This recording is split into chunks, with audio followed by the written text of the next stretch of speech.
კადრებით ისტორიული მნიშვნელობის პროცესის ათვლა დაიწყო, თუმცა ისტორია შესაძლოა იმაზე ხანმოკლე აღმოჩნდეს, ვიდრე თუნდაც 8 წლის წინ ამას ვინმე წარმოიდგენდა. ვიზა ლიბერალიზაცია საფრთხეშია და ეს უკვე არა მხოლოდ დასავლელი პარტნიორების, ოპოზიციის ან მედიის მტკიცებაა, არამედ გზავნილი, რომელსაც თავად ივანიშვილის რეჟიმი აღწერებს.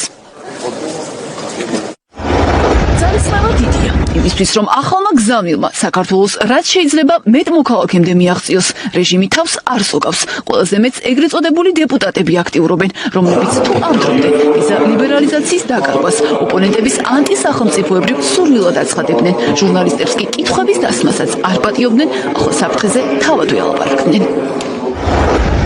ეს ღვთიური მანანა არის, ეს უვიზო მიმოსვლა, ჩვენს უვიზო გვაქვს გერმანიისთვის და რა? ეს ის ხომ არ არის რაღაც პერიფერიისთვის ზემოდან ქედმაღლური ყურება, რომ ჩვენზე მოდის რაღაც, მათი გადმოსახედიდან გარკვეული მადლი, რომ აი გაძლევთ შესაძლებლობა შემოხვიდეთ. ბოდიში მომითხოვია ყველასთან, მაგრამ ეს უვიზო მიმოსვლა ქართველი ტურისტისთვის გერმანიაში, საფრანგეთში წასვლას, იქ ფულის დახარჯვას და იქაურ ეკონომიკაში ფულის შეტანას გულის. დღეს რომ ევროკავშირის ეკონომიკური ზრდა არის 1% და საქართველოში არის 10%. ეს იმიტომ არის, რომ ჩვენ ვფიქრობთ ეკონომიკურად სწორად და სხვებს, რომ 1%-იანი აქვთ და უნდათ რომ ზრდა ჰქონდეთ. თუ ვიზები ჩაკეტეს, არავინ არ შეუშვეს ტურისტი და ფული არ ხარჯა იმ ქვეყანაში. ესეც არ ექნებათ. ამ განცხადებით შალვა პაპუაშვილმა პროპაგანდისტული მედიის ეთერიდან პიტერ ფიშერს უპასუხა. გერმანიის ელჩმა თქვა, რომ უვიზო რეჟიმი პრივილეგია, რომელსაც ევროკავშირი დემოკრატიულ სახელმწიფოებს თავაზობს, ხოლო არის თუ არა საქართველოს დემოკრატია, ეს გარკვევის პროცესშია. მსგავსი პარტნიორებს ამ დრომდეც უთქვამთ, ოცნების პასუხი კი ყველა ჯერზე პრობლემის იგნორირება, ანუ იმის მტკიცება იყო, რომ საფრთხე მოგონილია. რა შეიცვალა ახლა? აი ესეთი თავდასხმითი განცხადებები თუ წინასწარ გაკეთებული განცხადებები იმის წინსწრებია, რომ ალბათ რაღაც ინფორმაციას ფლობენ, რომ თვათ ისე კარგად არ არის ვიზა ლიბერალიზაციის საკითხთან საქმე, როგორც ამას თვითონვე ავრცელებდნენ. ექსპერტები არ გამორიცხავენ ოცნების რიტორიკის მოულოდნელი ცვლილების უკან კულუარული ინფორმაცია იდგეს. ანუ შესაძლოა ჩვენ ჯერ არ ვიცით, თუმცა ივანიშვილს უკვე გააგებინეს, რომ საფრთხე რეალურია და თან არც ისე შორეული. ყველაზე ცუდ სცენარში საუბარი რამდენიმე კვირაზეა. მაისში ევროპული საბჭოს ფორმატში ლიდერების შეკრება უნდა გაიმართოს. ამ სხდომაზე უვიზო მიმოსვლის შეჩერების ახალ კრიტერიუმად ადამიანის უფლებების დარღვევას დაადგენენ და რადგან ამ მხრივ ოცნების რეჟიმი ერთ-ერთი მოწინავეა, მოსალოდნელია ამ საფუძვლით გაერთიანებამ საქართველოსთან ვიზა ლიბერალიზაციის შეჩერების გადაწყვეტილება მაისშივე მიიღოს.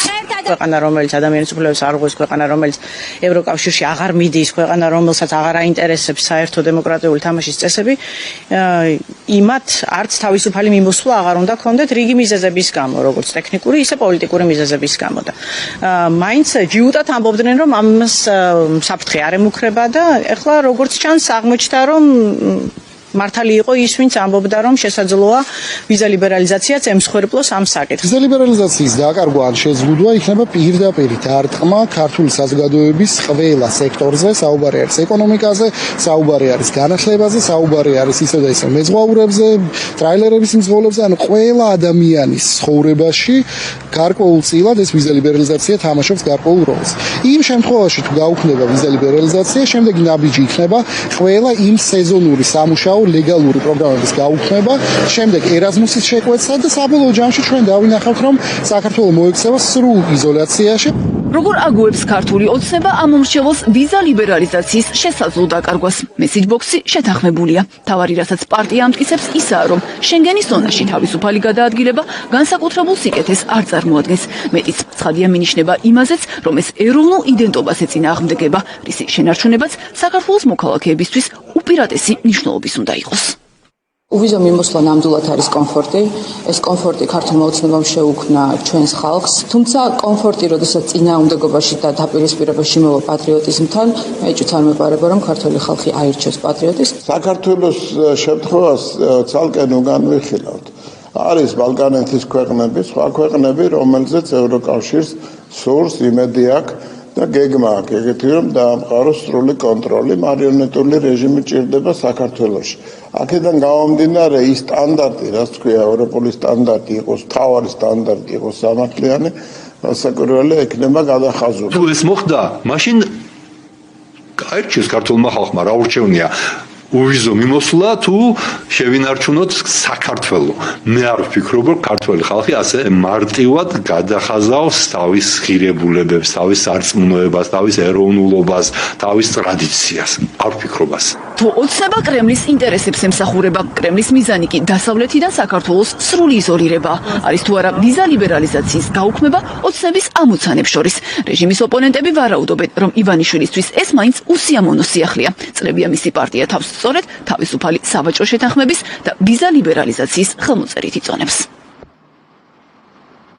მათ იციან რა მოელის საქართველოს მათი რეჟიმის პირობებში, რომ არათუ ევროკავშირის წევრობის კანდიდატი ქვეყანა კიდევ უფრო გააღრმავებს ევროკავშირთან ურთიერთობებს და ინტეგრაციის გზაზე გააგრძელებს სვლას, არამედ საერთოდ უვიზო მიმოსვლის და თავისუფალი ვაჭრობის პერსპექტივაც აღარ იარსებებს ამ ქვეყანაში. ჩვენ უვიზოთ ვეღარ ვიმოგზაურებთ და ამიტომ აგუებენ საზოგადოებას, რომ მოუწევთ მათ მრავალსაათიან რიგებში ვიზებისთვის დგომა. ვიზა ლიბერალიზაცია არის ქართველი ხალხის მონაპოვარი და არა ოცნები. ის რაც ეკუთვნის ხალხს, დარჩება ხალხთან. ევროპული არჩევანი ეროვნული არჩევანია. ვიბრძოლებთ და დავიცავთ ამ მონაპოვარს ბოლომდე. ვიზა ლიბერალიზაციის შეჩერება არის სერიოზული პრობლემა და ისინი იაზრებენ, რომ ამას რა ტალღა შეიძლება მოყვეს საზოგადოებაში, მათ შორის ქართული ოცნების ამორჩეველშიც, რომელიც ასევე სარგებლობს ამ ვიზა ლიბერალიზაციის და ყოველი მეორე ოჯახი საქართველოში ცხოვრობს, ოჯახის წევრი ცხოვრობს ევროპაში. ამიტომ წინასწარვე დაიწყო ახლა ქართულმა ოცნებამ იმის პროპაგანდა, გავრცელება პროპაგანდის, რომ ეს რამენაირად მოახერხოს, რომ საზოგადოების რეაქცია არ იყოს ისეთი მკაცრი. გამოცხადებული ჰიბრიდული ომის ფარგლებში ოცნება ცდილობს წინასწარ შეგვაგუოს ევროპაში თავისუფალი უვიზო მიმოსვლის დაკარგვას და ამას აბრალებს ყველას საკუთარი თავის გარდა. ყოველთვის ვიბრძოდით და ვიბრძოლებთ საქართველოს მიღწევის ევროპაში თავისუფალი უვიზო მიმოსვლის დასაცავად. ქართველი ხალხის დაზიანება რეჟიმი აიძულებს, იმიტომ რომ თავის მოკავშირე ორბანის მეშვეობით ბლოკავს მათზე ტარგეტირებულ სანქციებს. შესაბამისად ისინი წირავენ მათ შორის ქართული ოცნების მხარდამჭერების კომფორტს, კეთილდღეობას და ძალას, რომ თავიანთი პასპორტით უვიზოდ იარონ ევროპაში, ოღონდ აირიდონ ტარგეტირებული სანქციები და ამას ბლოკავს ორბანი. შენგენის ზონაში თავისუფალი გადაადგილების შეზღუდვა, რაც საქართველოს მოქალაქეებს ჯერ მხოლოდ ემუქრებათ, ოცნების ლიდერებისთვის უკვე რეალობა. ძალადობრივი პოლიტიკის გამო რეჟიმის წარმომადგენლებს სავიზო შეზღუდვა უკვე არაერთმა ევროპულმა სახელმწიფომ დაუწესა. თუ იგივე რიგით მოქალაქეებზეც გავრცელდება მოსაუდნელი პროტესტის გარდა, ეს ივანიშვილისთვის სასიამოვნო კიდევ ერთი მიზეზის გამო არ უნდა იყოს, რადგან სწორედ ეს ოლიგარქს კრიტიკოსებისგან ქვეყნის დაცლის გეგმას ჩაუშლის.